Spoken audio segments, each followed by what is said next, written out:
Everything here is made by Cuban people.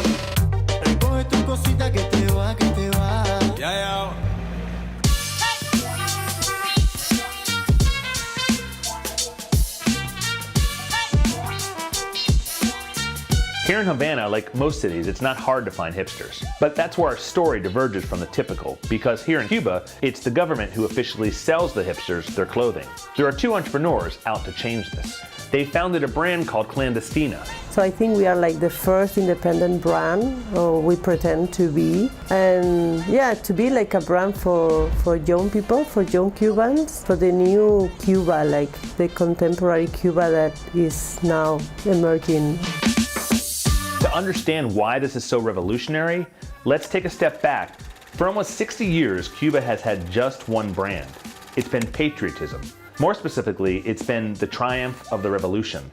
Cuba's brand strategy has been Cuba. So if you wanted socks, the state sold you socks. If you needed a toilet, the state sold you a toilet. And up until recently, the state has owned the clothing stores too. We went into one of those clothing stores in Havana's main shopping area to see what we could find.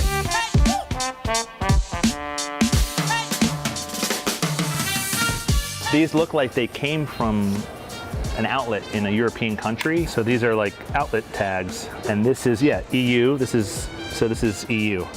The average salary here a month is $25. So this t-shirt that costs about $30, it's out of reach for most people here. Outlet. Okay? No. Gracias. Okay. Lo siento.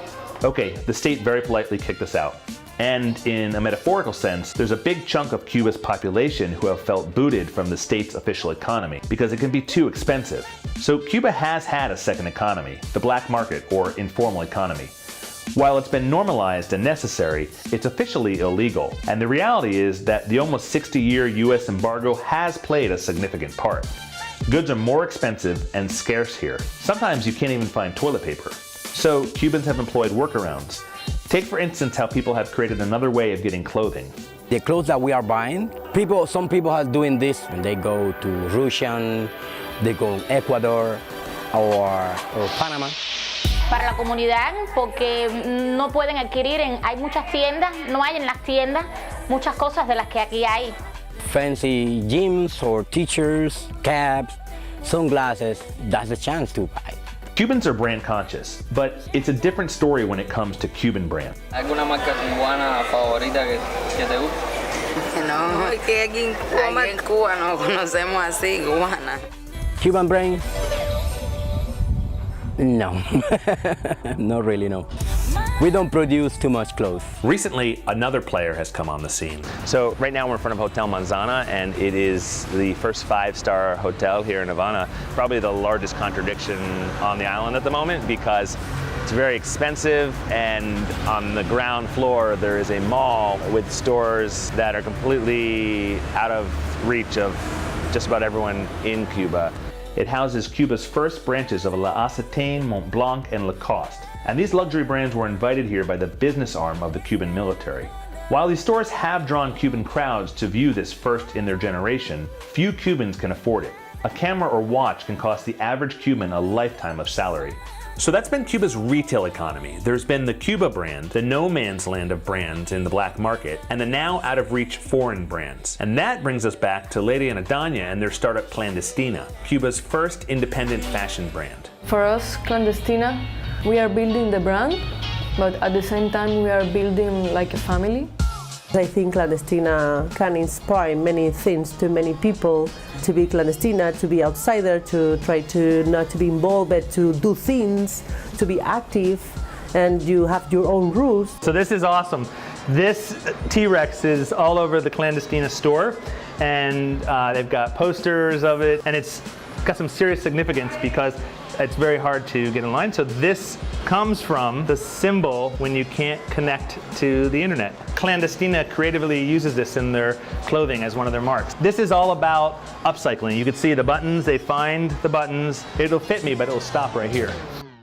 Somehow, Cubans are reinventing everything, all the time. I think that we have that entrepreneur spirit. From my experience starting companies, I've seen so much of their success or failure depend on their ability to deliver on their brand promise. I asked Leire and Idania what it takes to pull this off here in Cuba. Cuba is really unstable. The people, the market, the supplier, the clients, there are too much factors. They are going to change. Idania shows me what she found recently at the market.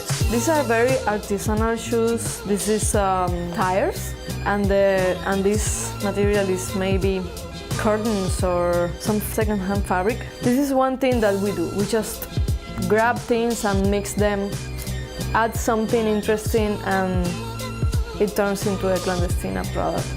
Leire and Idania invite me to go to the market where they scout for materials. So one afternoon, I join them in La Cuevita. You have bigger vision. You want this brand to represent Clandestina, to represent Cuba and be out in the world. At some point, this is not going to be a good source of materials, right? Like you can't scale from here. Behind this brand and behind this, there is like a philosophy, which is resolver, and means to upcycling, to reuse things, to be more ethical with the materials, with the environment. The idea of waste zero is really well represented here. But this is super hipster for New Yorkers, but here it's out of necessity, because here it's in the genetic of the Cubans, so now it's in the genetic of the brand. We want that our products can be bought by Cubans, but Cubans' purchasing power is not as high as the tourists, for example. We are maybe 60% American tourists, and then the next customer are Cubans. But the point is, we cannot grow in Cuba. We can feed the brand here in Cuba, but the business, we must do the business outside.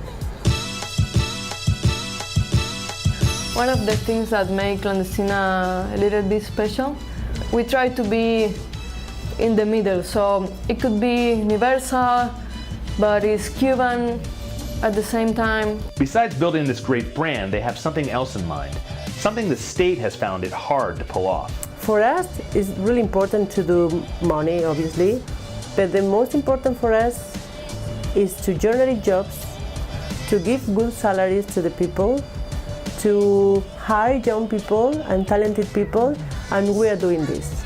And there are young people believing that they can do things, and they can create a brand, and they can do their own business too, and this is our goal in Cuba.